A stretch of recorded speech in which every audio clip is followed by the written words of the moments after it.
Raise your foot up. He elected to do this without shoes on, so he's comfortable.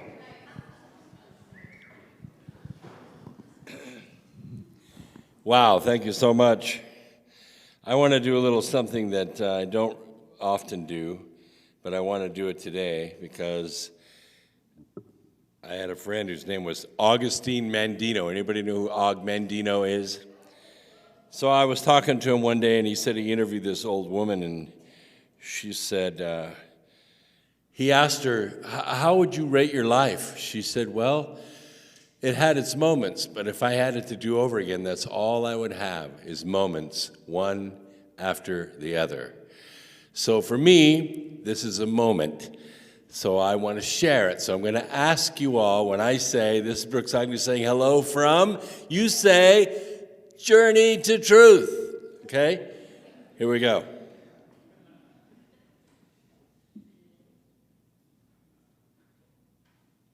Let me put it on video. This is Brooks Agnew saying hello from Journey to Truth.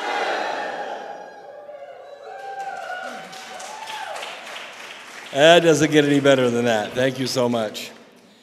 So this is the North Pole Inner Earth Expedition. We decided to call it that instead of the Hollow Earth Expedition because it's about inner Earth as well as inner Earth, because we have this symbiotic relationship with the planet. So what you're about to see is the hard science of what the scientific community has been doing about the hypothesis that we live on a molten ball floating through space on tectonic plates like cornflakes in a bowl of milk. And we're going to try to prove that hypothesis true today. And if we can't, then that means the opposite is true. I have written some books that cover this. I started writing the Arc of Millions of Years series right after 9/11. And by 2007, we had them done, 2,000 pages, about 44 ancient cultures. And one of the common themes that we found among all these ancient cultures, Babylonians, Zapotecs, Olmecs, is they all believed in some life force, some life energy, some inner intelligence that came out of the planet to meet mankind and to help mankind. So somebody handed me a book on Hollow Earth somewhere in the writing of these books, and I said, oh, that's nice. And I put it on the shelf and didn't think about it again for a while until something very strange happened in space. And I'll share that with you in just a minute. So I wrote Remembering the Future, An Alienated Nation, and recently the Birth Trilogy, which is a story of Earth as a living thing. It's alive, and it has a symbiotic relationship with mankind. And when mankind becomes wicked, Earth rises up and spanks mankind down to a few tribes where they have to start over again. But this last time, mankind grew too fast. Earth didn't have a chance to respond. So now there's 8 billion of us, and Earth can't decide whether to destroy us or to release its bounty to us. So it decides to split into a higher energy Earth and a lower energy Earth, and mankind divides with the planet. That's kind of what we're seeing happen right now.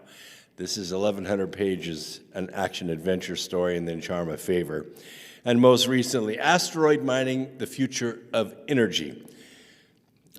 So people ask me all the time, so where does Hollow Earth theory come from anyway? I mean, I read the Smoky God. Is that where it comes from? No, actually, a long time before that. It goes all the way back to Sir Edmund Halley. Yeah, 1684. And he had a contemporary. By the way, this is his drawing of what he imagined Hollow Earth looked like. And he was a very prominent scientist. In fact, his income came from his ability to wow the scientific community in the world. And he had a contemporary whose name was Isaac Newton. And Isaac Newton, although a much better mathematician, also was focused on the motion of planets. And he came up with this thin shell physics equation, which we're going to talk a little bit about, There will be an exam at the end, so. But some remarkable assumptions from these two great scientists without actually taking any samples, and it caused the scientific community, NASA, JPL, other communities around the world, to take notice and to try to run experiments to gather data. My ancestor is Sir James Ross. He's the discoverer of the North Magnetic Pole. This is his picture. I know I was at a place one time and people were pointing like that, and I went, "I'm back." Yeah. This is in Stranraer, Scotland, my family's hometown, and this is Sir James Ross's bust on the wall, and this is a painting of his ships that he went and found the North Magnetic Pole with. So there was another explorer in 1965. His name was Marshall Gardner, and he was crazy enough to patent the hollow earth. So there is a patent on the hollow earth, and it's Marshall Gardner that came up with it. He ended up dying of pneumonia searching for the opening up in the Arctic on a dog sled. So a lot of people have tried their very best to find this legendary opening. Another name you might know is Admiral Byrd, right? You know this name? You know that he had a airplane called the Josephine Ford, which is a Ford trimotor. He took it apart, put it on a ship called the Chantilly, sailed to Spitsbergen, Norway, where they rebuilt it on the beach in a snowstorm, and he took off and flew at the blistering speed of 114 miles an hour at 2,500 feet for almost 16 hours round trip without landing. They say he flew to the North Pole, flew around it for 15 minutes, and flew all the way back, while his engineer on his belly in the back of the plane hand-pumped fuel from cans into the wings so they could make it back. Quite a feat. That's why he's an aviation hero instead of a statistic, because nobody knew if there were any mountains or anything. He didn't know if he was going to fly into something. He was flying what we call IFR. Any pilots in here? You know what IFR is? It means instrument flight rating, except they didn't have any instruments in those days. So we call that I fly roads, except there weren't any roads. You know how they navigated from the cockpit? With a sextant. Can you use a sextant? I can probably out here on the river if somebody holds me up real steady. They navigated with a sextant. That's how good these two guys were. So what supports hollow earth theory now? 1926 is gone, Edmund Halley's gone, Isaac Newton's gone. What supports hollow earth theory now? Where's the science? Where's the sauce, right? Well, there must be something to it, because when I started investigating in 2006, I ran against the Data Denial Act. Because I said, well, I'll just go to Google, I'll get some Google Earth pictures. We'll look at this baby, it's probably sitting right there. Nope. The NOAA and the European Organization for the Exploitation of Meteorological Satellites, or EUMETSAT, came up with the Data Denial Act, which says there are no publicly available images of the planet above the 60th parallel. Everything you see is animated. They're afraid people might use it for targeting video for, I guess, cruise missiles to go over the polar caps, but that's been in place since 2006. So there are no publicly available images of the North Pole. You can look at it from satellites, but it's always covered in clouds. And then something happened. We launched Cassini. And Cassini was going to go on a long route through the solar system. But on its way, it looked over its shoulder, and it looked back at Earth. And it saw this energy flowing around the Earth. And it excited everybody, because this side of the Earth was not the side of the Earth that was facing the sun. they said, but wait a minute, the auroras always happen in wintertime, right? The side that doesn't face the sun, the energy goes around and gathers on the leeward side of the Earth and gives us the aurora borealis and the aurora australis. This didn't rhyme or reason, and it excited my friends down at JPL, and they decided to build the Themis Project. Anybody ever hear of the Themis Project? This really had people enough to where they were going to spend a lot of money in a short amount of time to try to find out what the heck is going on. So they started building these satellites, 5 of them. Today we call them CubeSats, but in those days they were a little larger, about the size of a average drop-in range. And they stuffed them all inside of a nose cone, and they launched them into 5 different orbits around the planet and waited until they lined up. When they lined up, they turned the project on, and they started taking measurements. Where is this energy coming from that's causing this aurora? And lo and behold, between satellites 4 and 5, an explosion happened. Out of nowhere, interdimensional. They called it a cosmic bullet. And the energy passed the inner satellites and struck the Earth, and there was the aurora. And the other energy went out into space. They don't know where it went. So that was their report. That's it. The auroras are caused by cosmic bullets. And I wrote them, I said, you know, guys, one event does not an experiment make. We like reliable and repeatable information, so you need to do this again. Well, they couldn't line the satellites up again, so the Themis program did something else. But still, it raised a question. So Harvard came up with this hypothesis that planets form as hollow spheres. It was a little ahead of its time because we were still trying to prove we live on a molten ball floating through space, but this is their model that they issued, that we have this very thick mantle sort of crust, and then there's an opening, we're not really sure what that's made of, and then there's a core, and we're not really sure what that's made of. So we started to question the way that planets form in the first place, and there are 2 theories. One is called accretion disk theory. This is where you have a large, swirling mass of gas in space, and we got plenty of pictures of those. And slowly, over billions of years, they begin to collapse, and they collapse into planets and stars, and sooner or later the star lights up, and that's where it is. Of course, we haven't been around long enough to actually observe this happening, so we just have snapshots of what we think is happening. In fact, this is an animation of what we think is happening. And then we have another idea, and that is that it's not these big, giant, coalescing bodies of gas that form suns and planets over a period of time. We have another idea of electric universe, electric planetary formation theory, that instead of clouds of gas coalescing to become stars, they light up through an electrical burst.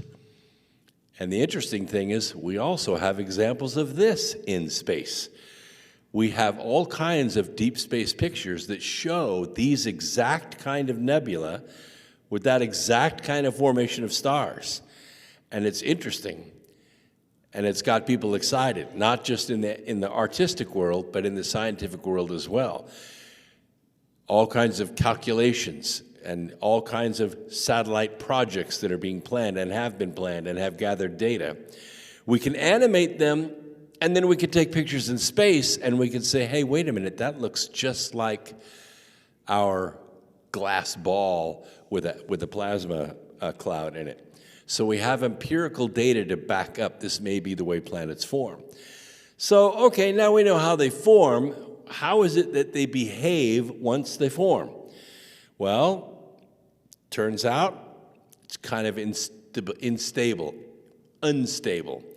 The first instability theory is that the planet forms so fast, it forms so much heat and so much energy in itself that it explodes. It spins faster and faster and faster and faster and begins to exert such forces on the inside of it like an ice skater, drawing her arms in really fast. You can see when she is putting this energy in and she spins and she begins to pull her arms in, you can see that's called conservation of momentum. Now, she didn't explode, obviously. But that's what a planet would do. So the other instability is that it doesn't explode, it gets lopsided. All the heavy stuff slings to one side, and it throws off a piece of itself or two, like a moon, and we have an example of that in our own solar system with Venus and Mercury. And the third one is kind of the sweet spot. The planet doesn't explode, the planet doesn't get lopsided and spit a piece of itself off. Instead, the crust begins to crack and come apart, and then it stops, and then it cools and solidifies again. And then it expands again and cracks, and expands again and cracks. And this is what we see happening. Some planets expand very slowly. But if they expand, what do they leave behind? What does it look like?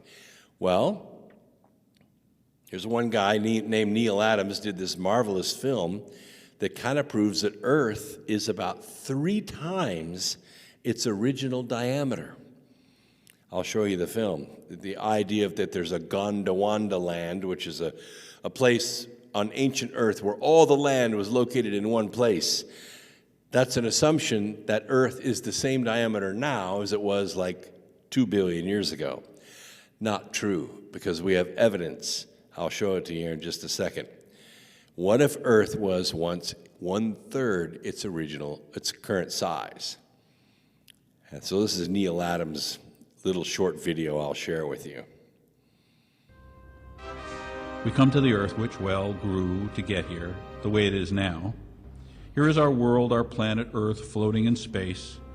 We will be going backward in time, imperfectly, but done in a very disciplined manner. Please notice there is no subduction, no rotation of tectonic plates, no twisting, no form-fitting, no altering shapes or sizes. It would be impossible for these continental plates to fit together perfectly without this being true, and yet the upper tectonic plates fit together perfectly on a much smaller planet. Yes, there's been some erosion, landslides, blah, blah, but overall this activity is insignificant. There is a kind of conspiracy of silence among certain scientists. They know, but are not telling you, that the upper tectonic plates of Earth also join in the Pacific. Not partially, they join totally. You are asked to believe that the continents swim or drift about willy-nilly, bumping and crashing as if they were on a greased skillet. This is not true. The simple truth is apparently too upsetting to too many apple carts.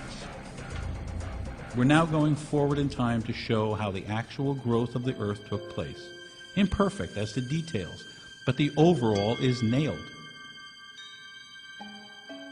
Antarctica, as you see, has become subtropical. Africa, on a smaller globe, moved way downward under the globe. In fact, for hundreds of millions of years, the bottom of Africa was the South Pole. South America's tail goes under and wraps around the bottom of Africa. Then, incredibly, it joins coast with Antarctica. 65 million years ago and more, these continents were joined, and marsupials like the duck-billed platypus roamed from Australia, Antarctica, and across southern South America and up into Africa. The platypus. Dinosaurs roamed all over this world on the upper tectonic plate because there were no oceans, just shallow seas. Here today, Antarctica is frozen over, and Australia and its surrounding islands are the remaining home of marsupials. Do you see how broadly the Pacific is opening compared to the Atlantic? This is exactly why the knee-jerk Pangea theory exists. The Pacific spread is too difficult to easily visualize because it's so big. The Atlantic spread is so obvious that a child would recognize it, but they are the same.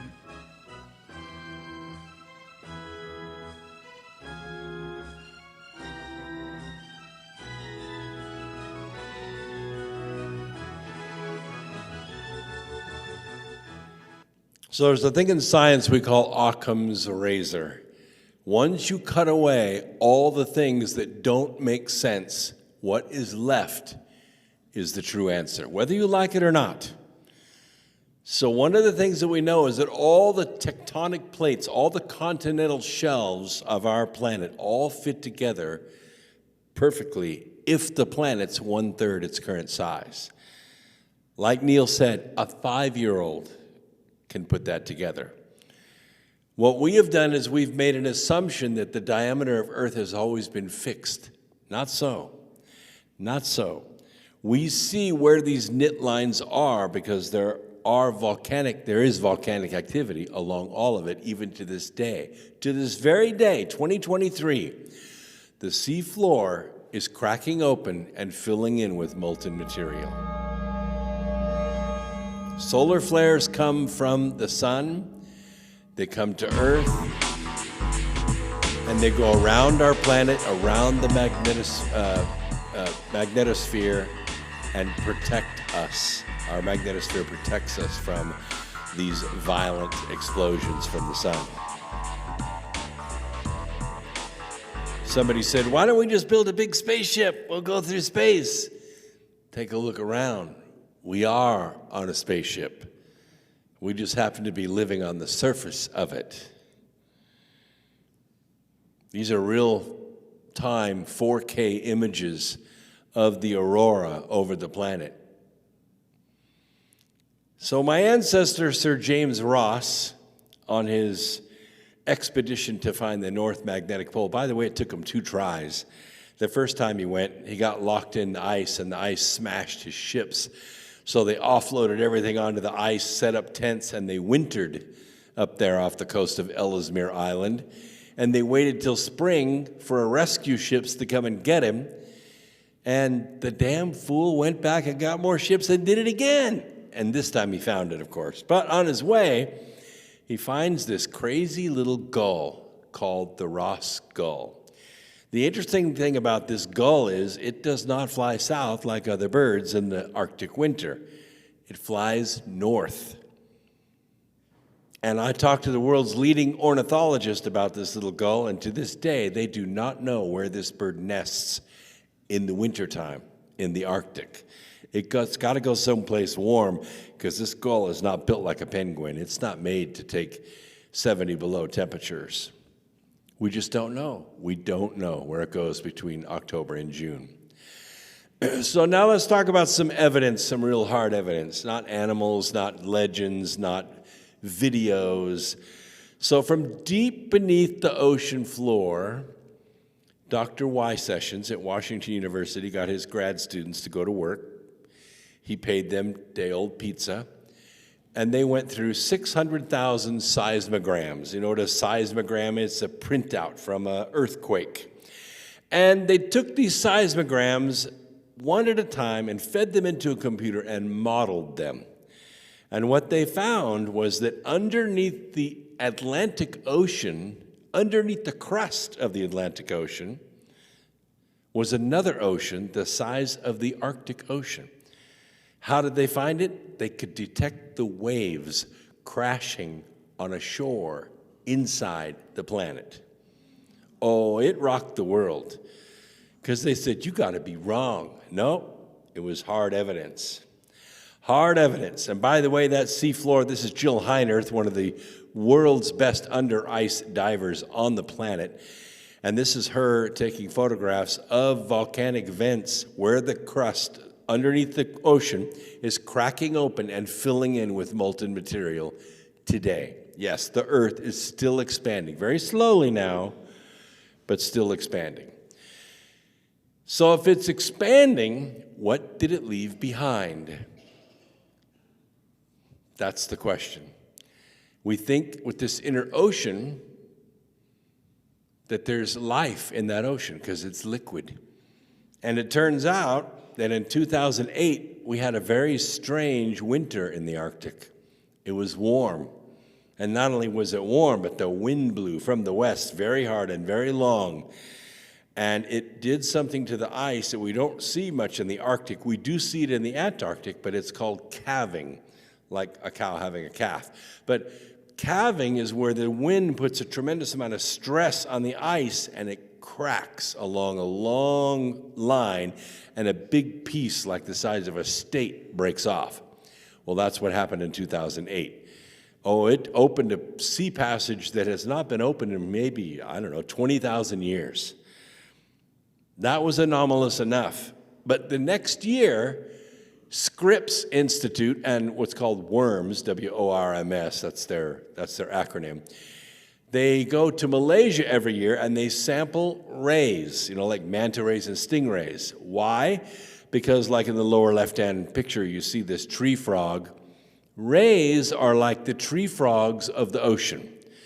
So we pollute the ocean, and animals respond to that pollution by mutating. Rays do it worse than anything. So they go sample the rays to see how we're doing. Normally, they find about 120, maybe 130 mutations, except in 2009. They found 1,500. And they weren't mutations. They were whole species. Like this one in the upper left is called a frilled shark. The only problem is that hasn't existed in 1.5 million years in our seas. A dorsal squid you see at the bottom. We've never seen one before.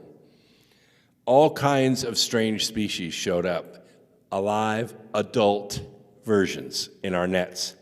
We didn't know where they came from, but it made sense that if there's an opening in the crust and an opening in the ice, then maybe these sea creatures swam into our ocean, caught our Gulf Stream, and got netted in our nets. Just another piece of evidence that there's another environment with another set of life in it that's blending with ours. So then we started looking at seismic evidence. And mind you, these people do not talk to one another. Oceanographers don't talk to geologists. Geologists don't talk to astronomers. They don't talk to mathematicians. They leave that up to people like me. We're called integrators. We take results of a lot of different experiments and put them together to come up with what we call integrated conclusions. And then we go get beat up at conferences about it. But this is the way we look at our Earth right now from seismic data.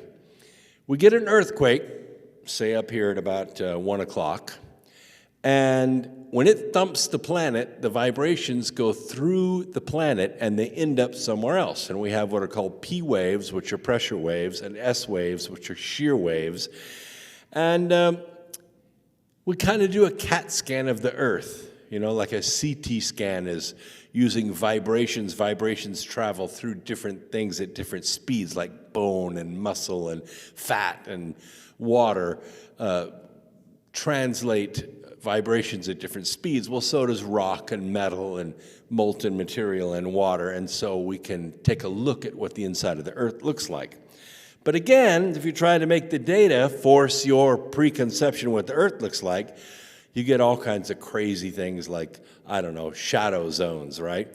So every time we do a CAT scan of the Earth, and by the way, this is right out of the textbooks, you see this shadow zone. See the little dotted line there? Yep, we got this wave. It showed up. We don't know where it came from. We're kind of drawing a dotted line back because everybody knows we live on a molten ball in space.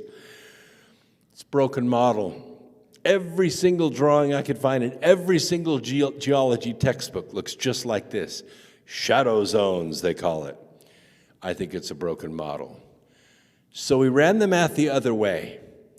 We said, okay, let's take the vibrations where they show up and let's map them backwards to the point of the earthquake. And let's just see what it looks like.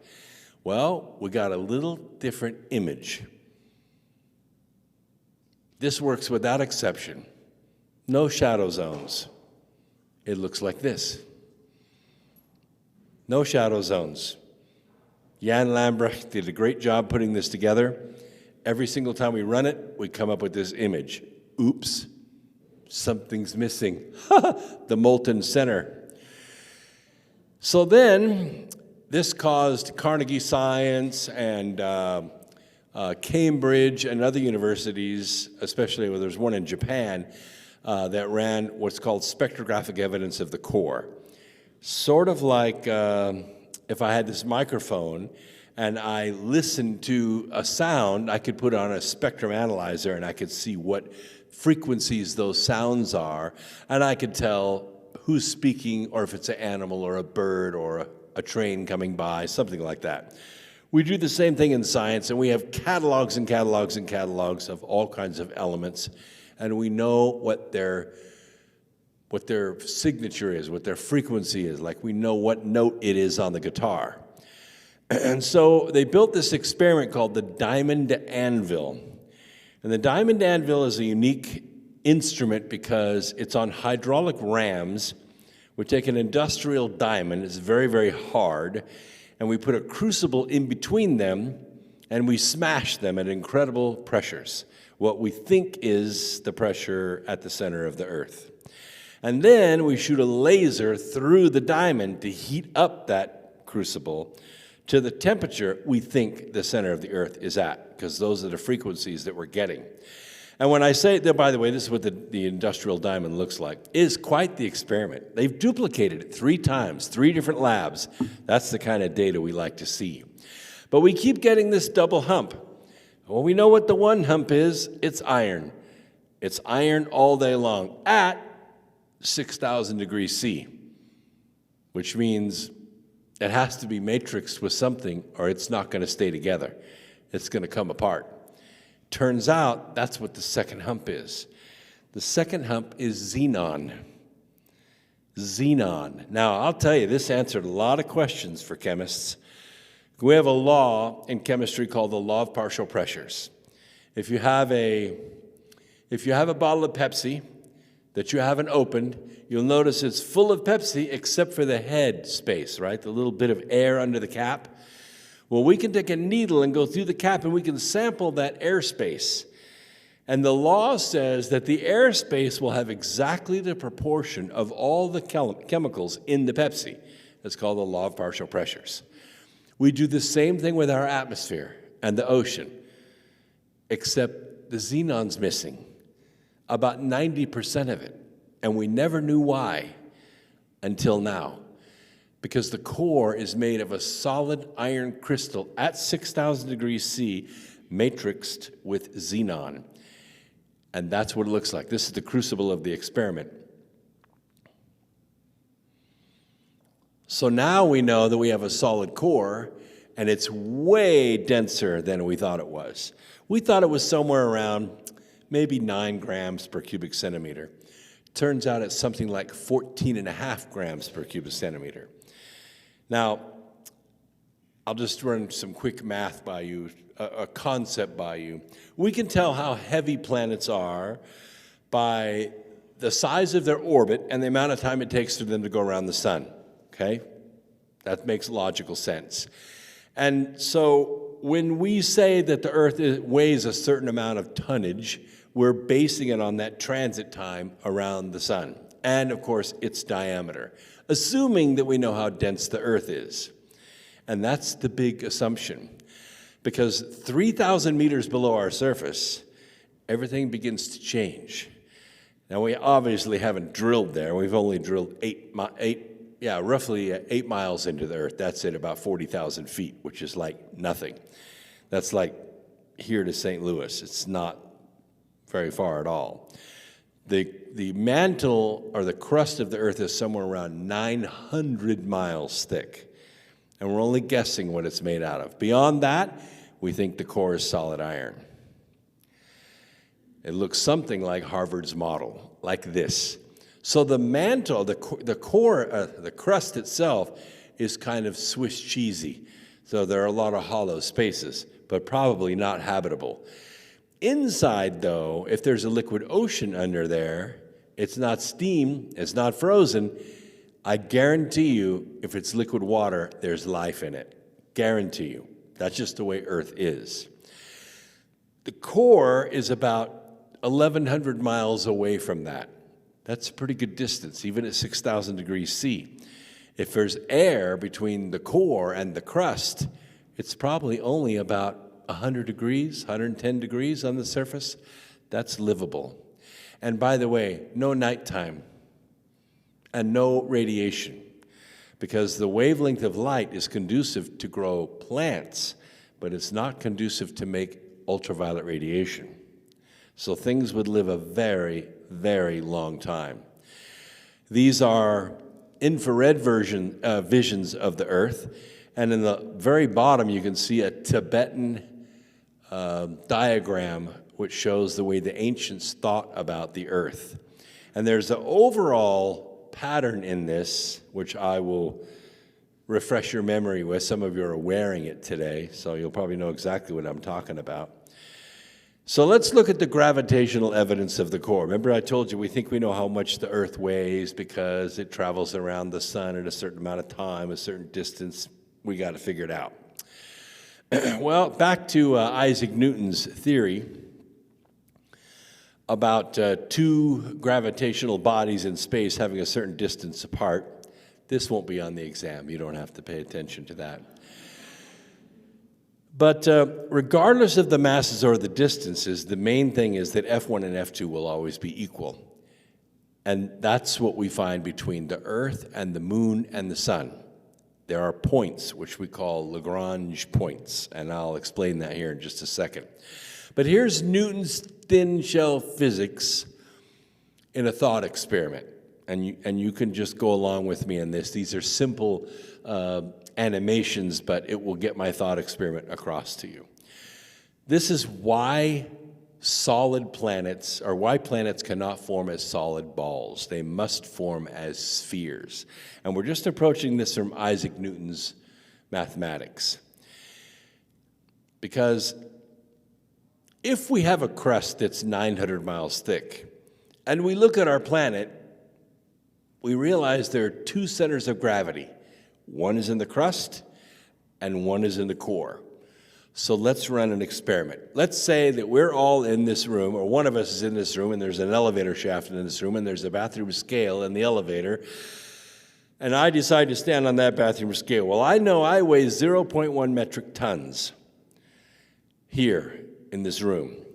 But if I take the elevator to the center of the Earth, what do you think my weight will do on the scale? I take the elevator shaft. I'm going down to the center of the Earth. I get there. What do you think my weight is? 0.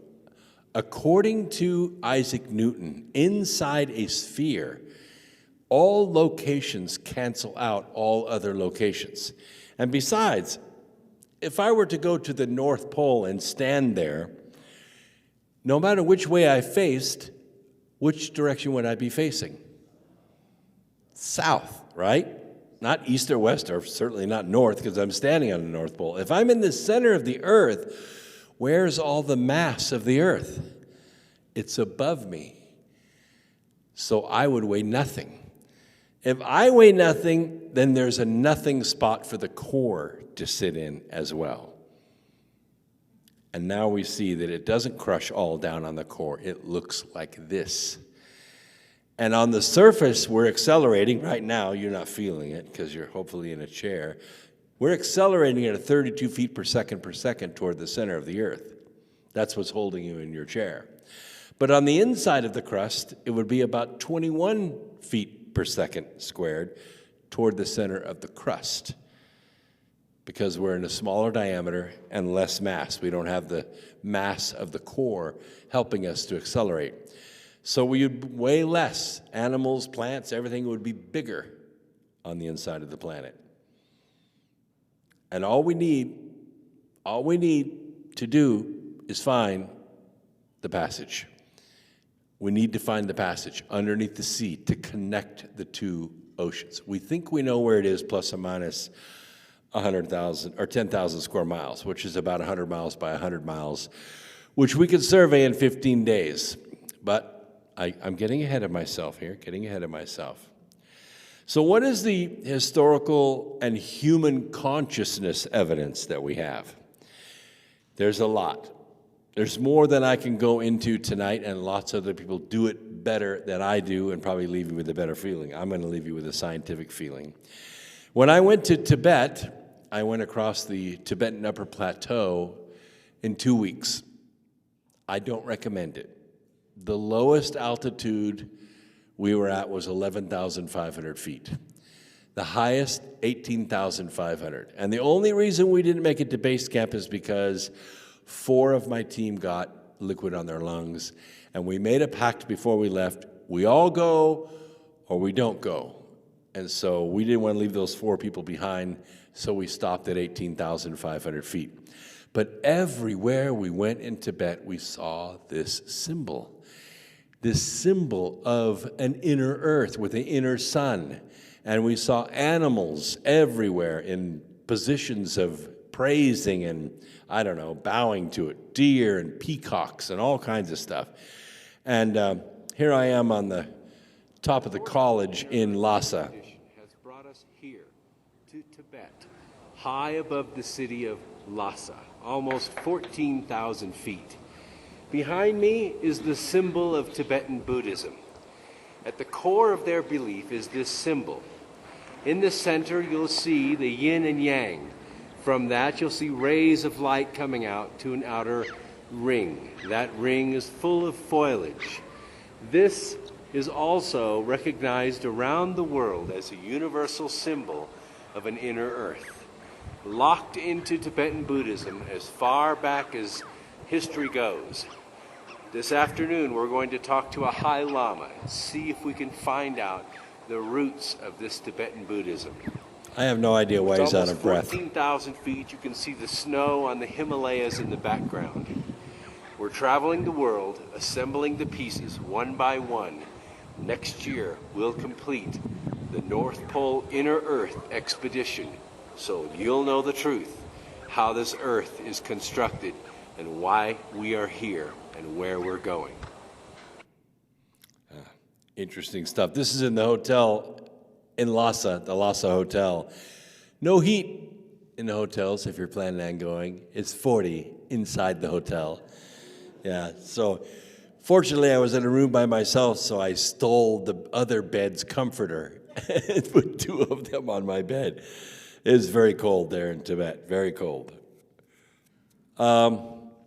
This symbol's everywhere.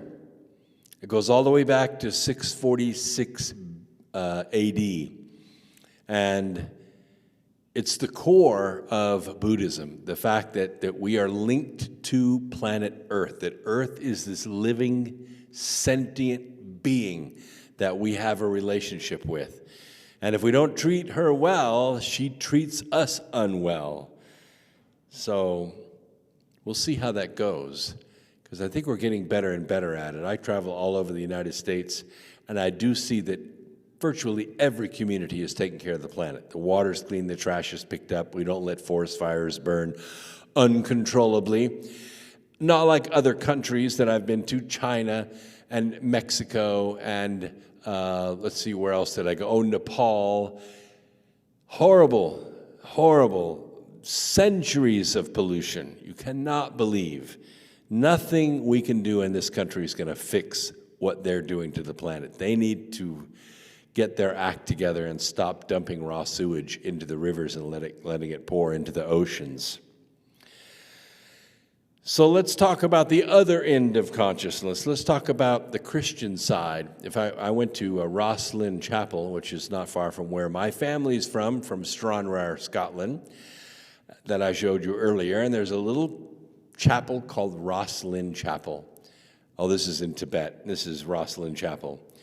So you see the same symbol 1,000 years apart. This inner sun that you see is right above the altar in Rosslyn Chapel. It's almost identical to the one in Tibet on the other side of the world. So what about other planets? Well, we have evidence now from Earth. We're gathering it as the years go on. We're comparing it. We have integrators like me putting the data all together to show you a multi-dimensional view of what our planet looks like. What about other planets? We've sent a lot of space programs out there. What have they seen? Well, turns out there's an aurora on Saturn as well, right at the pole, right where it should be. The only trouble is it doesn't line up with the sun either. It only lines up with the center of that planet. What about other ones? Well, this is a Hurricane Katrina. This is an aerial shot. But one of the interesting things that you see in this swirling cloud is the same hexagonal geometry. We saw the same thing on Jupiter. Here's an overlay of several GIFs that were taken on Jupiter, but you can see the same glow coming out of the core of Jupiter. And that's a long way from the sun. This is Venus's solar depression. And by the way, one of Saturn's moon, Ipsalis, has the same thing, and it's almost perfectly spherical. We have an infrared version of it, and there's Venus's hot spot right at the pole. Seems strange to have these hot spots at the pole. Here's Mars, same thing. At the North Pole, there is a depression. We've got lots of pictures of it now, and we're getting more and more as the days go on. By the way, this is 725 miles wide. It's big, big and noticeable. And the interesting thing about Mars is there's no magnetosphere. Now, it leads us to believe one of two things. Either Mars doesn't have a core, or it does, and it's rotating at the same speed as the crust. And so there's no counter-rotation. There's nothing to create a magnetic field. On Earth, we think that because of conservation of momentum, as our crust cooled and cracked and expanded and cooled and cracked and expanded, that it left our core behind spinning at the original speed. So the core is spinning fast, the crust spinning slow, and that's what's creating the magnetosphere around our planet. As long as that holds, we get to live on the surface. As soon as it stops holding, we got to move inside. It's kind of odd, most people don't know this, but most North Americans only spend 15% of their time outside. 85% of our existence is inside. I don't think that we could survive that well if we were out in the wild all the time. I think we'd live to about 50, and that would be it. You said that, Mars doesn't have a magnetosphere? Mars does not have a magnetosphere. No, it has gravity, but it doesn't have anything to protect itself from solar radiation. So if the sun has a nasty fit and sends a solar flare toward Mars, you better be inside or underground, because you're not going to survive it. This is what our Earth looks like with X-ray. From space, we can see a void where the pole should be. And my good friend Brad Olson knows more about this than I do, because he's visited the Arctic the hard way by sea. He didn't fly down there. He went in a little boat about this big. And the seas were like as unbelievable. I asked him one time, did you ever have a wave like hit the boat where you thought, oh, this is it, we're going, we're dying? He said, every one.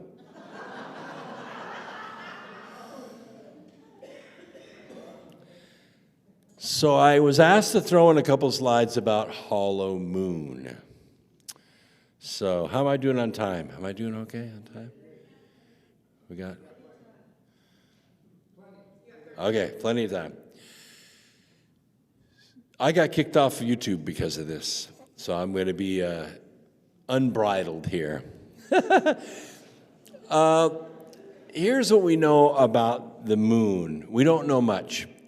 We have sent a lot of projects there. We've obviously claimed that we have 12 sets of footprints on the moon. We've walked around it. We've taken samples. We've driven around on it. We've launched probes at it. But I am continually surprised at my friends at JPL and at the exuberance of SpaceX about going back to the moon.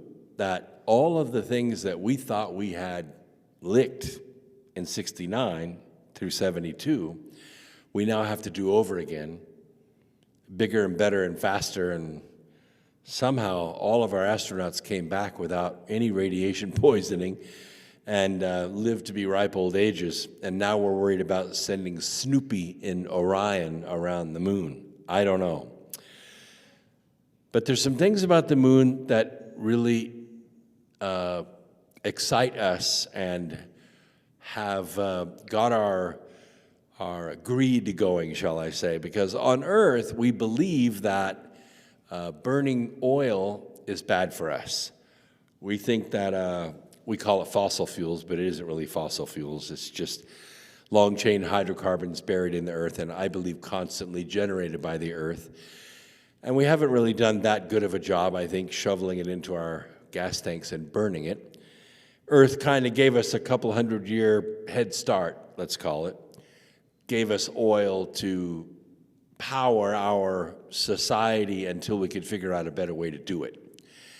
So a better way has been discovered, and now we don't want to do it because there are a lot of people making money off the oil. And the whole concept of money is a whole nother presentation. And we're struggling with that inside and outside the space community.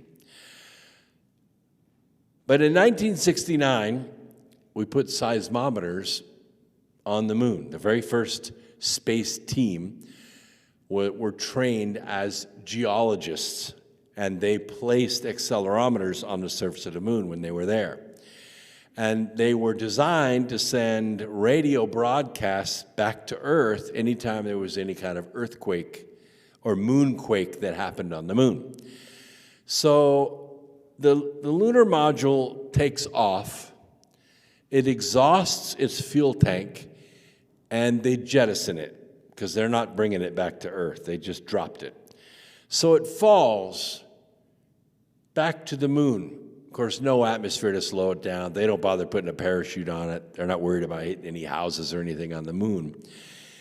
And it strikes the surface of the moon at a pretty good velocity, which didn't surprise anybody. What kind of surprised everybody is that the geophones, the seismographic equipment they put there, actually picked it up. What made a little bit of pee come out is that vibration lasted for almost 2 hours. And here you see the time. It started, and it went on and on and on and oscillated and oscillated and oscillated, and they were like, what the hell did we just see? I don't know. Bury that. Bury that. Well, that's why YouTube kicked me off. But anyway, the point is we think that maybe the moon is an artificial body. Maybe it's an artificial body that's collected a lot of dust over a lot of years, maybe 25 million years, and it resembles a moon now. But one thing we have discovered through high-resolution photography, thank you very much, China's probe around the moon, is we've discovered lava tubes, holes in the surface. This one's only about 300, 400 feet across. Very easy to seal up. And we have lots of pictures of these, several places around the moon that we've taken. We realize that there's an inside to this moon. It might actually be hollow. And one thing is for sure, it looks a lot like lava tubes we have here on this planet. A lot like it. And we've explored them. Inside. Long lava tubes, no lava gone through them for a long, long time. They're cold, but they're wide open. We've gone out in them and we've photographed them. And some of them are small, like you see these two explorers right here. They're maybe 2, 3, maybe 10 meters high, and some of them are huge. What we have discovered on the moon through thermal imagery is that some of these caverns are enormous. And the reason we're so interested in this is because of the L-Cross mission. Back in 2006, we launched what's called the L-Cross mission. I say we, I wasn't involved in it, I was working for a contractor at the time. But the L-Cross mission was fitted with an advanced spectrometer. It was designed to analyze space gases. So we sent it to go around the moon and take samples of the gases above the moon. Why? Say, law of partial pressures. Because we wanted to sample what the moon's made out of by looking at the gases over the moon. And what happened was the L-Cross mission malfunctioned. It ran out of fuel. We don't know why. It might have been a leak. It might have been the British that designed the fuel tanks. I don't know. It could have been anything. But they decided to make good use of it anyway, so they split the L-Cross mission in two. They blew the bolts, and they separated the spectrometer from the fuel engine system, which is the white thing that you see, the engine system. So the engine system weighed about 9,000 pounds, which on the moon isn't much. On the Earth, it's a lot. But when you're falling at 9,000 miles an hour, 10,000 miles an hour, it's a pretty good amount of energy. So the Alcross mission goes plunging into the moon in what we call Shackelford Crater. It's named after Shackelford, obviously, in a place called Schrodinger's Basin, which is the south pole of the moon. Very interesting to us. It's interesting for a lot of reasons. Number one is we saw a lot of these lava tubes there, and the second is it has sunshine 24 hours a day. There's no dark side or light side of the moon. In the tops of these craters, they can see the sun the whole time, all the way around. So it's easy to set up solar power stations there and make a base there, and that's what they want to do. So they wanted to see what the soil was made of. Let's go take a look. Let's look and see. So not only did they drop the engine system, they dropped the spectrometer system right behind it. It was chasing it down to the moon. The theory was that, yeah, we'll get this big plume of dust, and the spectrometer will fly right through it. We'll sample it really quick, get the sample, send it back to Earth, and then smash into the moon. It'll be great. This is what it looked like from Earth. We thought maybe we could get some spectrographic data by looking at it with a telescope and running that information through a spectrometer. This is what it looked like when the engine system hit Shackelford Crater. Too far away. The wavelengths that we were looking for were filtered out by the atmosphere and all kinds of interference from the sun, and we didn't learn diddly squat. But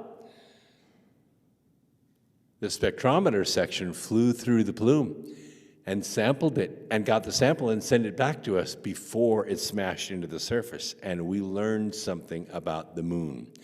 It's loaded with water, which is the same as fuel for us, and helium-3. The crater is about the size of Mount Everest turned upside down, filled with helium-3. You're supposed to go, yeah! Okay. Helium-3 is what we're trying to do with cold fusion. We're trying to get to fuse helium-3 to form helium-4. Helium-4 is party balloon gas. That's what we have on this planet. Helium-3, very rare on this planet. You have to gather it around volcanoes. That's about it. But it's hugely plentiful on the moon. Why? Because the sun put it there.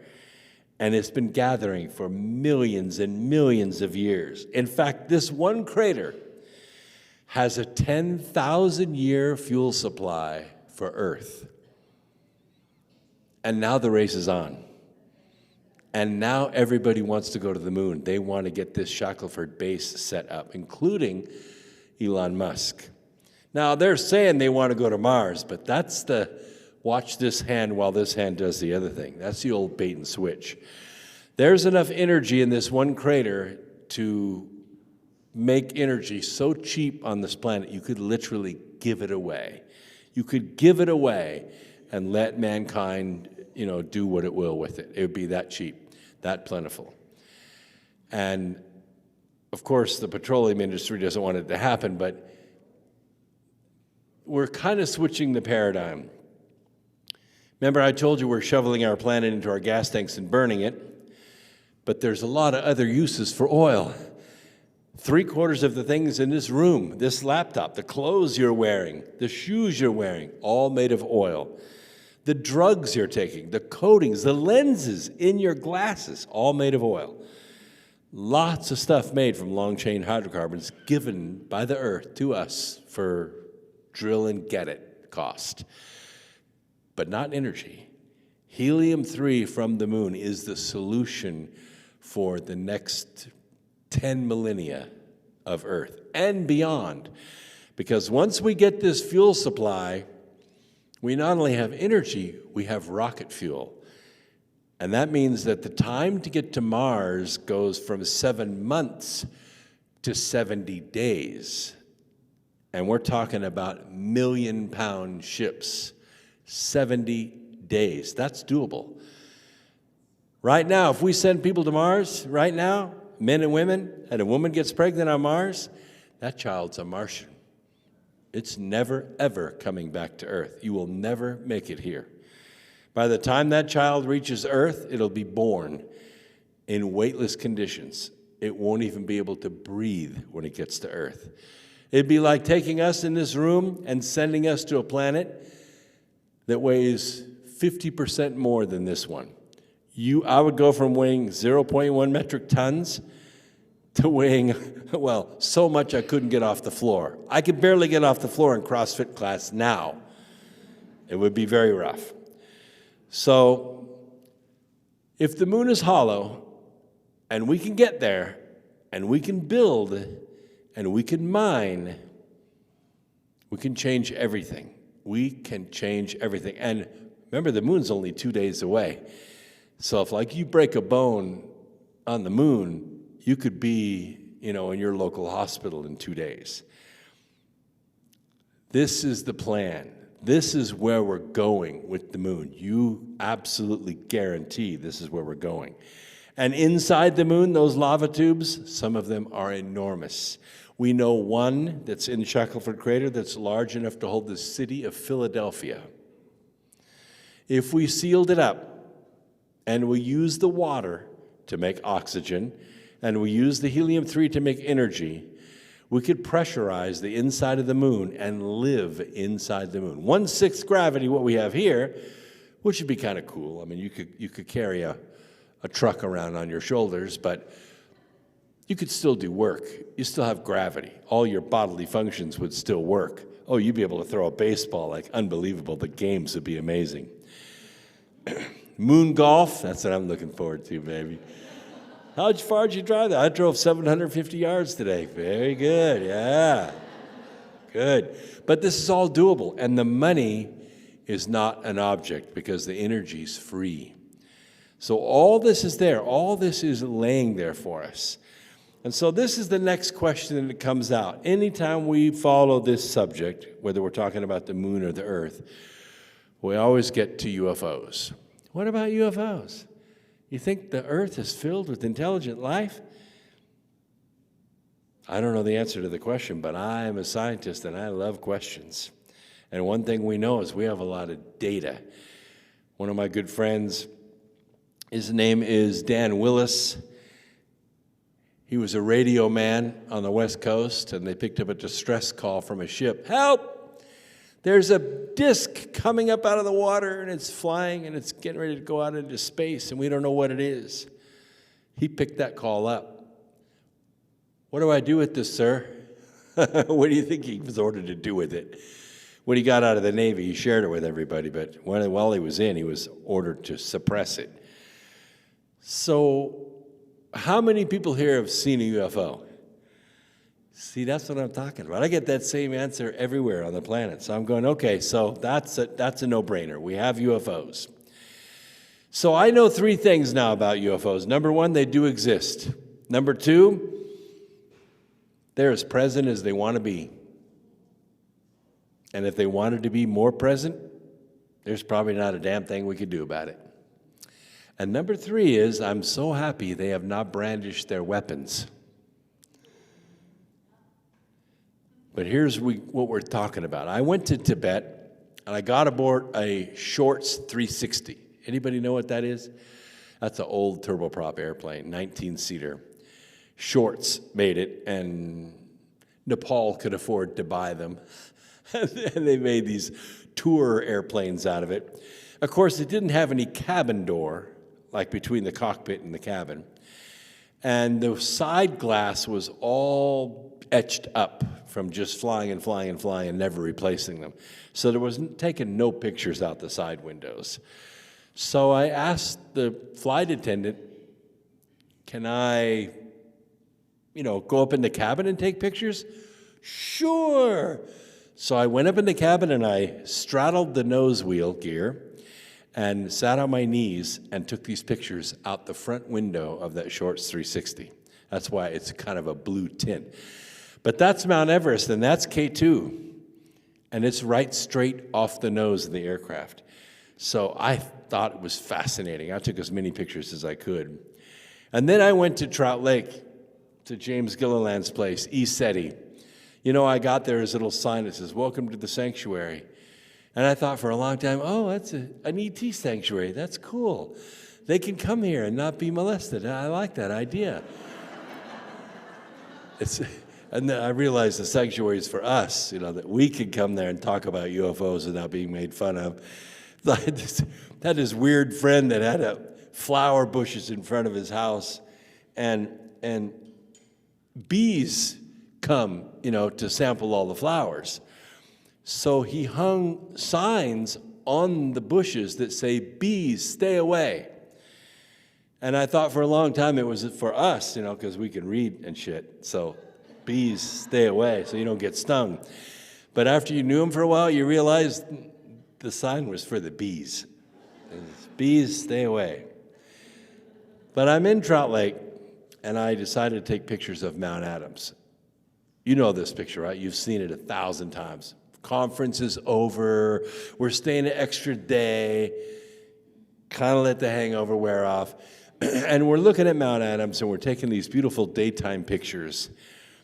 And I started to get something on my cameras, and I went, wait a minute, that's not supposed to be there. I can't see anything with my naked eye. What is that? What is that up there? And then I thought, well, man, it's got to be a bird. It's got to be some kind of flaw in my camera or something. Well, there were other people taking pictures next to me. So I said, all right, let's run an experiment. Let's take 10 photographs together, your digital camera, different brand than mine, and my digital camera, and we'll compare photographs, and we'll see what we see. Well, guess what? We picked up that ship. All 10 photographs. And here's the crazy thing. We blew it up. It's just sitting there. I blew it up again. This is high resolution, 14 megapixels. Look how crystal clear the mountain is. But the ship's fuzzy. What's going on? What the hell is going on? I blew it up again. And I did some calculations.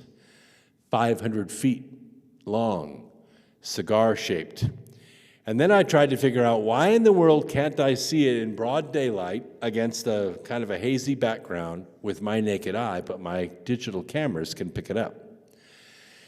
Turns out the eye works off of photon stimulation of the rods and cones in our eyes, and we become habituated pretty quickly. That is to say, I'm looking at this computer screen, so are you, which is flickering at 70 cycles per second. Can you see the flicker? I can't. Ships have the same technology. They flicker, so the rods and cones in our eyes can't pick it up, but digital cameras oversample. That's how they get the resolution. And so they can't coordinate that, and the digital camera picks it up, and that's why we can see the ships with our digital cameras, and they're not crispy clear because they're using technology to route the photons around their ships. This is a daytime shot, folks. 2 cameras, same picture, same location, same measurement. That's no bird. All these things bring to our remembrance that we're not alone on this planet. We're not alone in the universe. And I made this comment in one of my books, and I stick with it. When we go around this earth and we see amazing construction, the pyramids in Egypt, Chichen Itza, stuff that we find all over this country, things that just make no sense because they're made out of stone and they're made out of such amazing architecture. There's no possible way a primitive race did it. Aliens, it was aliens. What if it was us?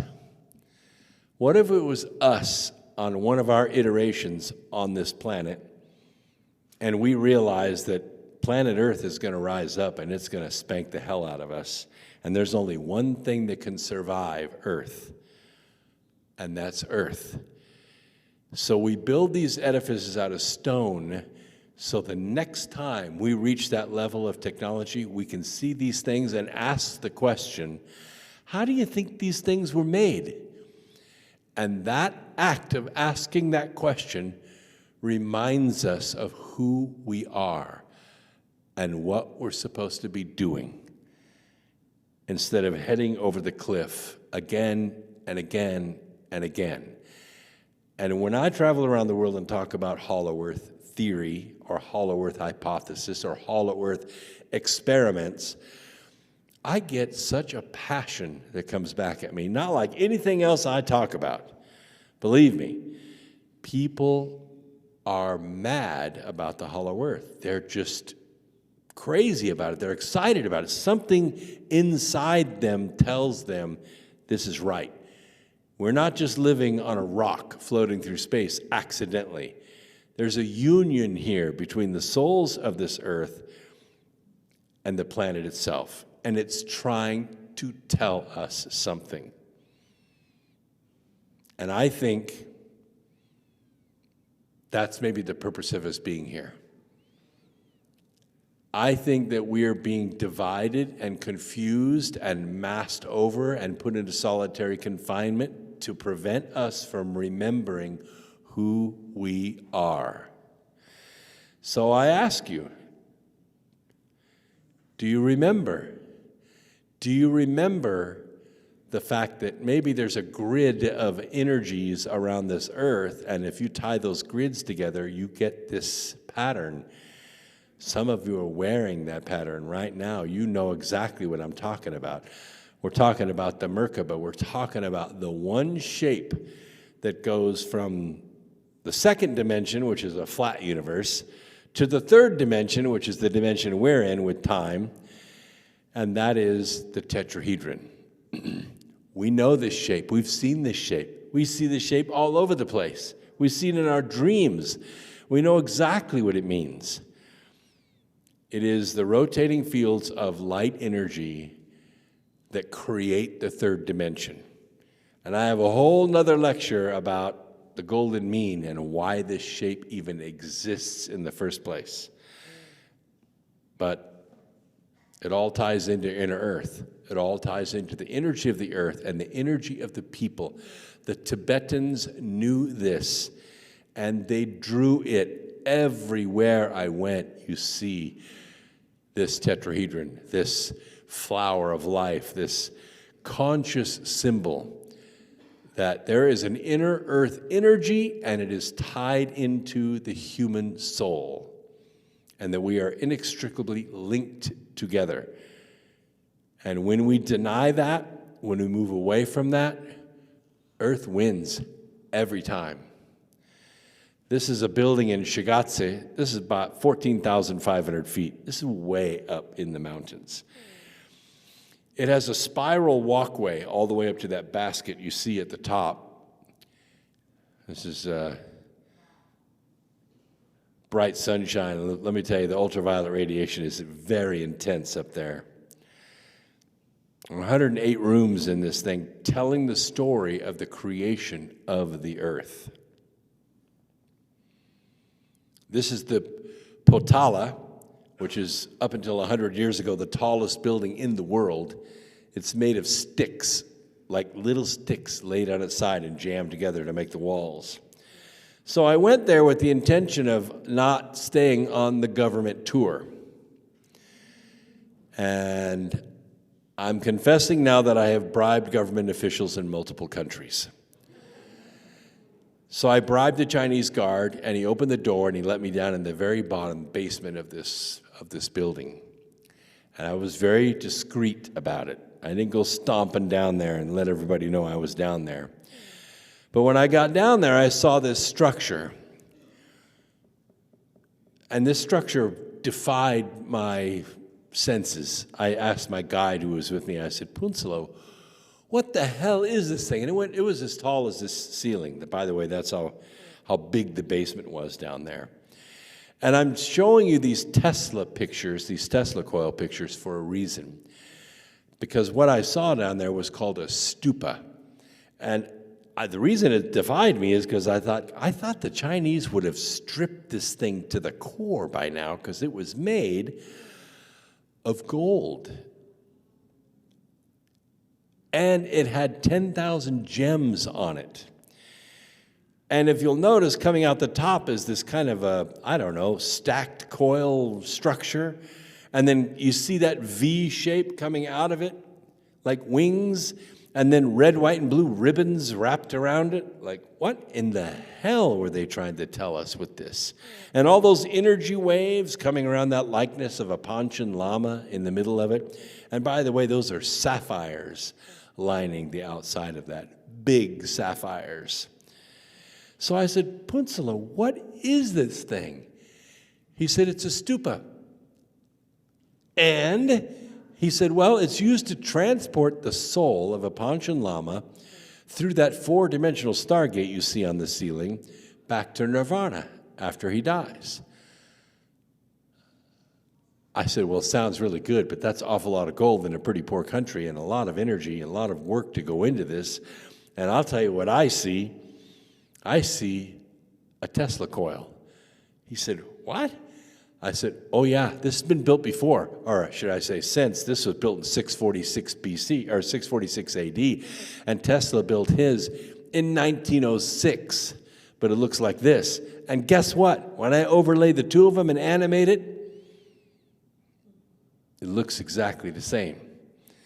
The same coils, the same electricity. The Tibetans saw it, and they built it stylized because they didn't know what electricity was.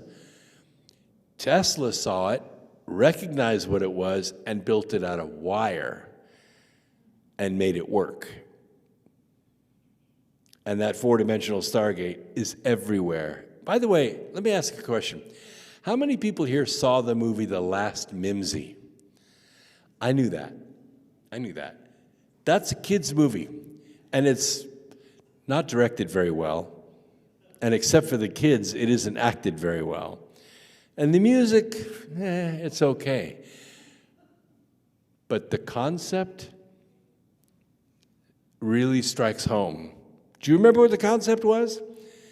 Oh, yeah, you had a little girl and a little boy, and he was the engineer, and she was like the psychic, that kind of spun the stones and all. That was the cool part. But you remember why the Mimsy was sent?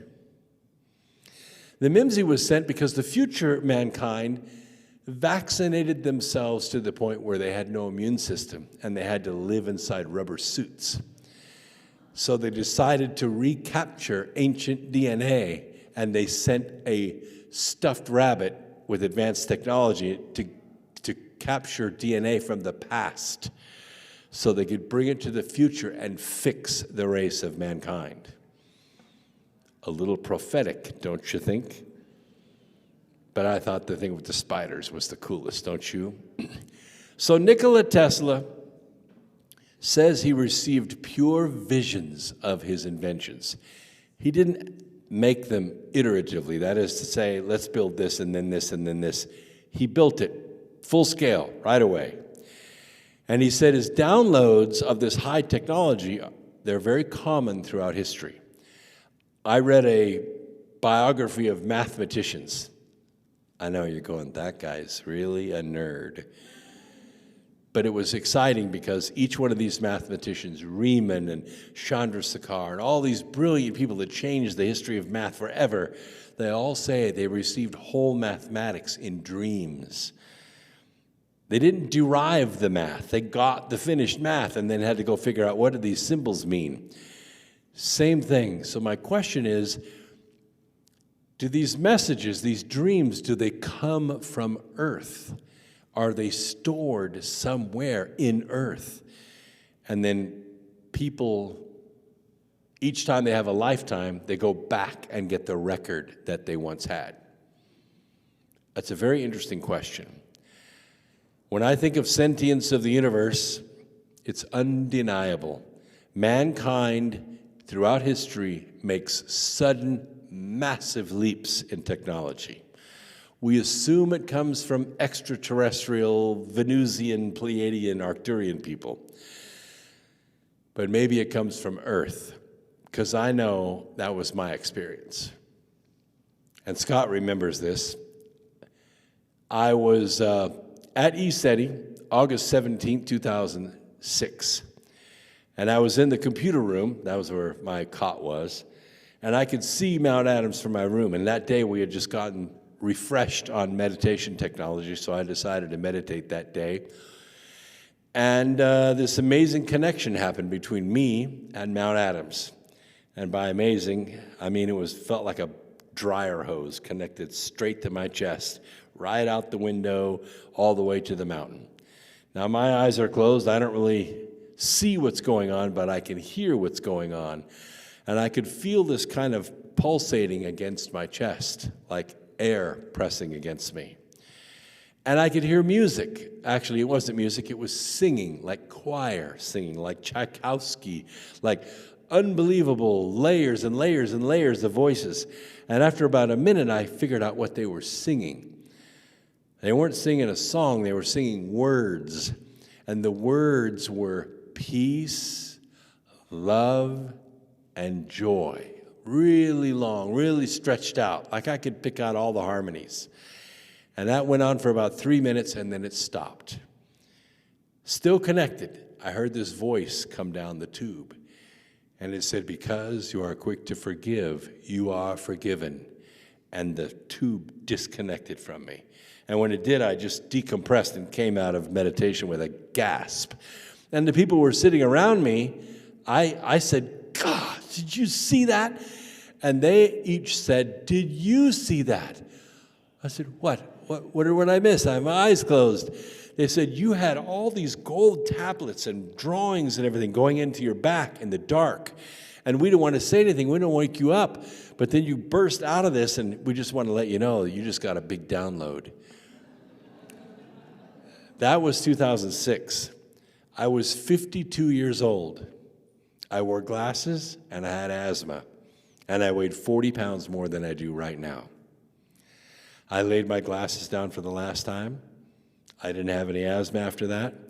I dropped 25 pounds in about a month and a half, and I started to write. I didn't write my first book till I was 52.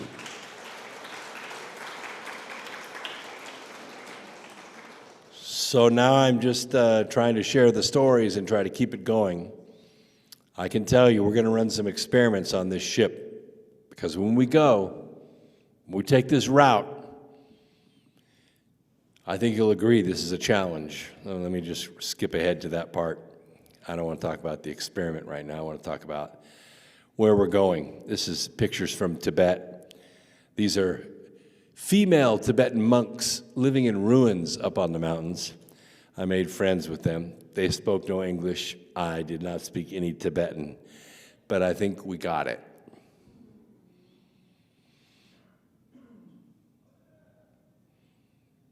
This is 18,500 feet, as high as I could go without leaving my teammates behind. As you can see, there's no grass, there are no trees, but everywhere you see stacks of prayer rocks. People that get that high stack rocks together and leave a prayer on that mountain, because this is considered the ring of power of the earth. This is obviously Egypt. Been there, done that many times. But I was able to get my hands on Om Seti, that's Dorothy Eddy in English, Om Seti's handwritten journal in Hani El-Zaini's house. He showed it to me. This is Hani El-Zaini. He's passed away since then. And this is her handwriting. And she's translating hieroglyphs. No one in the world has seen these other than my pictures of this.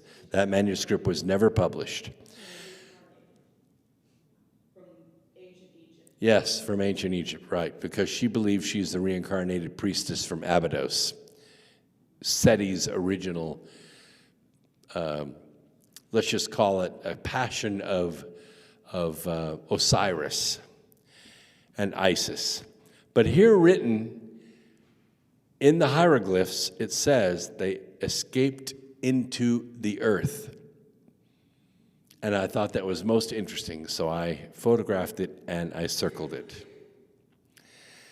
People ask me all the time, okay, so you've traveled the world, spent all this money, gathered all this information, given all these great presentations. What's next? Well, what's next is we're going to go see. We're going to go see if this crustal opening exists. This ancient legend of the hollow earth. I don't think it's a big hole like this, but this is Murmansk. I know it's spelled Murmansk, but Russians call it Murmansk.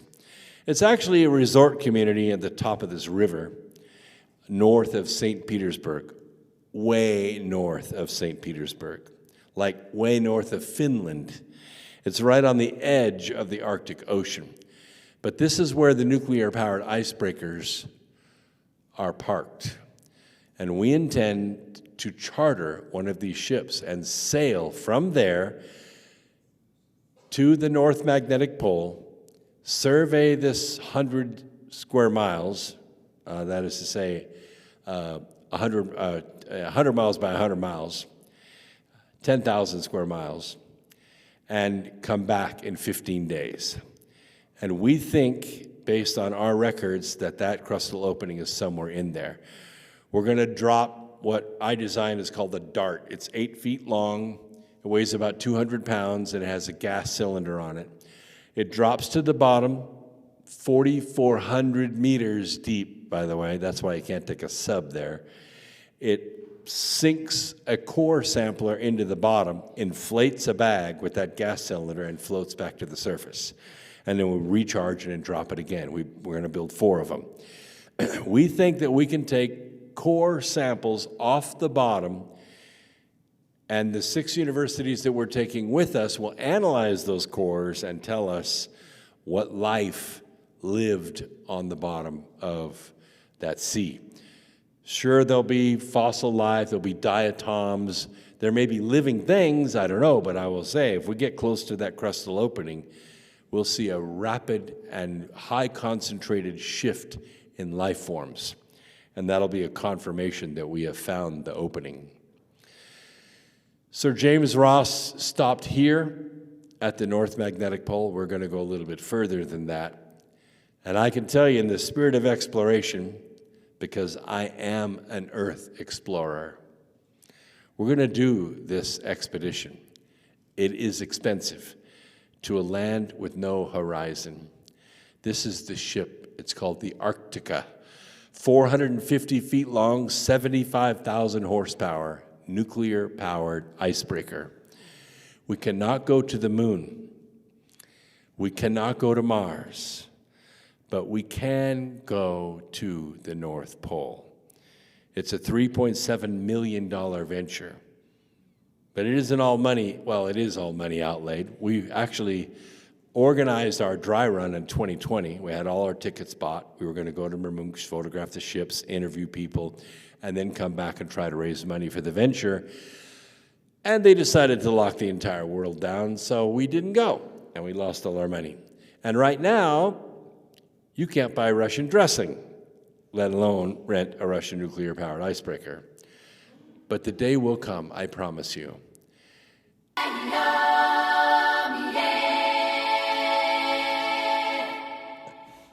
There's a huge spirit that goes with this venture. Lots and lots of people want us to do. We have 40 million fans around the world. We made a short film in 2007, won the Genes of Galileo contest, and 17 million people saw our video in one night. We think if we can raise the money to go, we already have a satellite, we can live stream from the ship 4 channels, and people will pay to watch that live stream.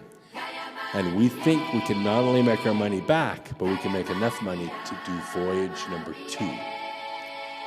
And this time with a submersible. This is the ship. It's real. The shipping company is real. And the universities are all lined up. As I said, these are not smooth waters. This is a calm day. We're talking 10-story seas. So if you're seasick, don't think about coming. But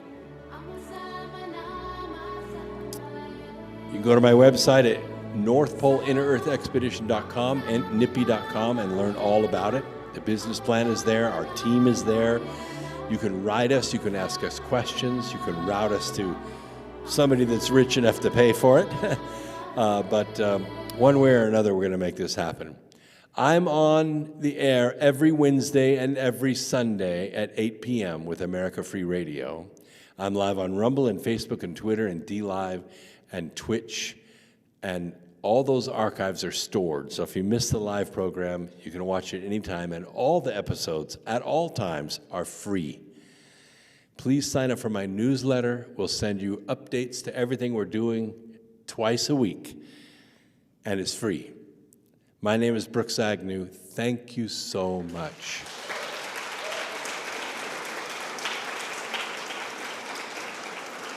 Thank you. I will take any and all questions.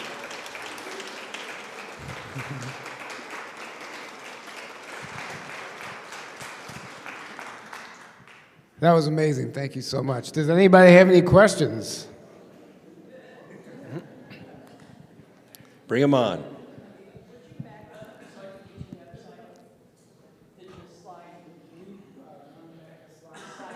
Run back the slides. Oh, this one here. I'm sorry. This one. Yeah. And my website's just brooksagnew.com. So if you go to brooksagnew.com, you'll link to all this stuff. What was the question? Oh, my question is, I just want to say two quick questions. Thank you so much for doing this. I know you're the real deal because the Pope himself couldn't get a visa to Tibet in the 1980s, so I know you're real because no one else could do that.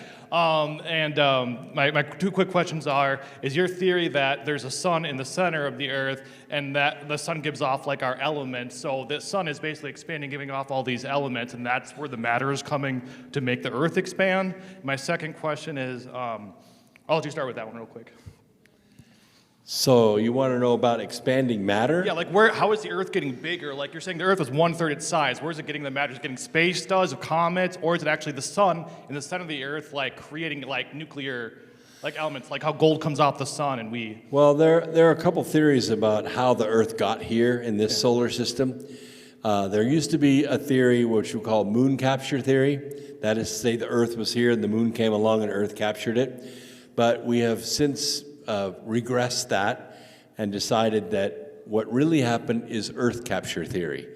That the moon was here and the Earth came along in this orbit and the moon and the Earth coalesced. So the odd thing about the arrangement of the moon and the Earth is the fact that the moon can block out the sun completely except for the corona. But there's one other moon in our solar system that kind of operates the same way, and that's Ipsalis, which is a moon of Saturn. It is also spherical, and it is also tidally locked to Saturn, unlike all of its other moons.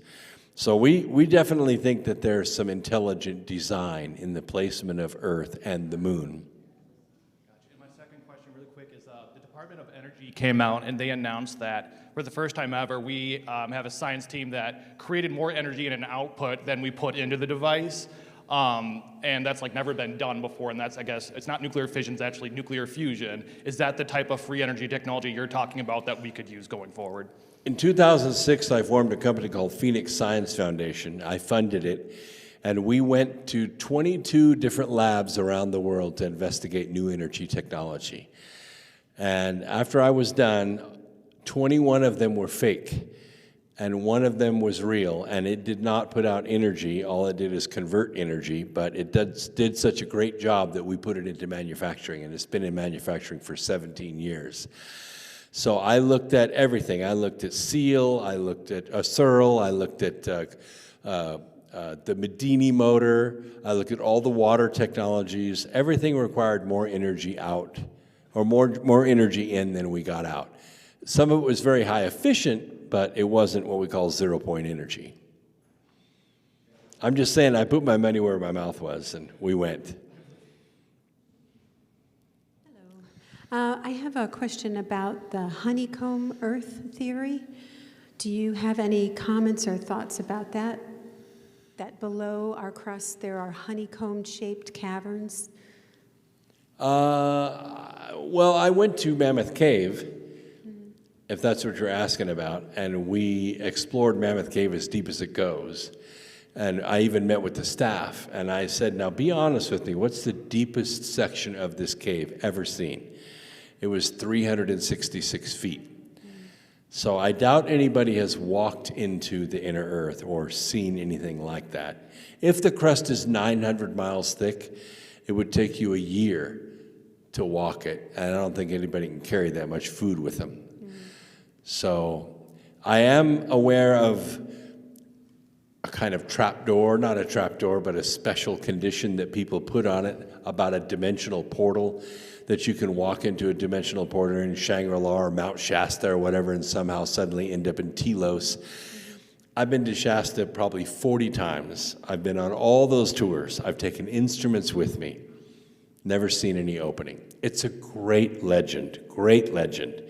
And people that have been there, they all have a slightly different version of what's going on there, but I consider that a fact in that it's a direct observation, but it's an uncorroborated fact. Okay, thank you. Thank you. Do you subscribe to that as the Earth orbits in the galaxy, say every 10, 20,000 years or whatever it is, that we kind of come back to a similar place that we were before? Do we go in like a cyclical thing where we re-enter the same area over? Sure. So is there any, the core, at one point, some people say that the core might start spinning once we hit a certain area, might stop spinning a certain way, or it doesn't spin at all. They say that it could cause like a shift. That actually sounds very reasonable to me. Is it? Okay, so I was thinking that maybe that's when all those big apocalypses happen, that we might be kind of getting there again? If I heard your question correctly, I think it'd be very hard to sample, but Yeah. I think it makes sense to me. It's, okay, so maybe go inside, right? That's the bottom line. All right, thank you. Hi. Can you elaborate a little bit more on your thoughts about how the Earth is splitting and as humans are splitting, and the Earth is splitting and... Sure. Well, there's a principle called conservation of momentum. So it basically says that there's a fixed amount of energy in any system, and in space everything rotates. So the smaller it gets, the faster it has to rotate. The more mass it has in a smaller area, the faster it rotates. On the extreme end of that is a black hole. A black hole is spinning at its maximum speed. It can't spin any faster. On the other end of it, we have galaxies, which revolve very, very slowly. And the matter that's on the outer rim of the galaxy, like us, we're actually moving we're moving at the same speed through space as the inner part, but we're taking longer, or the same amount of time to get around, but we're traveling more distance. So the idea of, I think, the precession of the equinoxes, which says that our solar system travels through different star constellations, 12 of them, and we do it over and over and over again, is partially true, because we don't come back to the same spot every time. We change spots. It's sort of like, I can go back to the creation. When Source decided to divide itself to create us, shards of itself, right? It took the square root of itself. It didn't cut itself in half, it took the square root of itself. This is the mathematical truism. Well, even if you have, say, 10 trillion shards that are created through the square root process, it doesn't take very long to approach 1, right? Like the square root of 256 is 16, the square root of 16 is 4, square root of 4 is 2, square root of 2 is 1 point something, right? And the square root of that, 1 point something. So it's asymptotic. So that is to say, we all approach 1, but we don't quite get there. The point I'm trying to make is, in the beginning, we're all created fairly equal in pairs. But with each life that we live, we make a circle. But it's not the same circle, it's a spiral. And each time we gain more and more experience and we build greater and greater energy until we reach completion. You know, it says in the scriptures, be therefore perfect even as your Father which is in heaven is perfect. It's translated incorrectly. It's supposed to say, be therefore complete even as your Father which is in heaven is complete. Once you overcome all, you become a pillar of heaven, never to go out again, to go no more out. That's Revelation chapter 3. So this is the point I'm trying to make. We never come back to the same spot.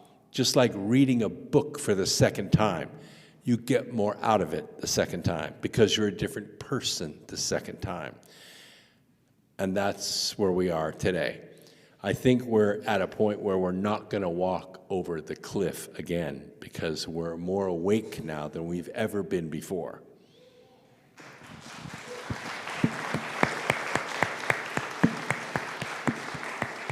Yes.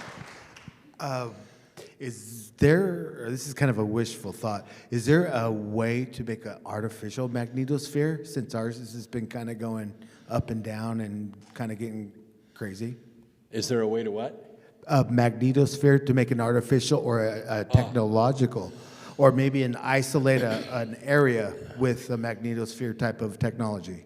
Evidently there is, because we can sure mess with the magnetosphere of Earth. CERN's doing it all the time.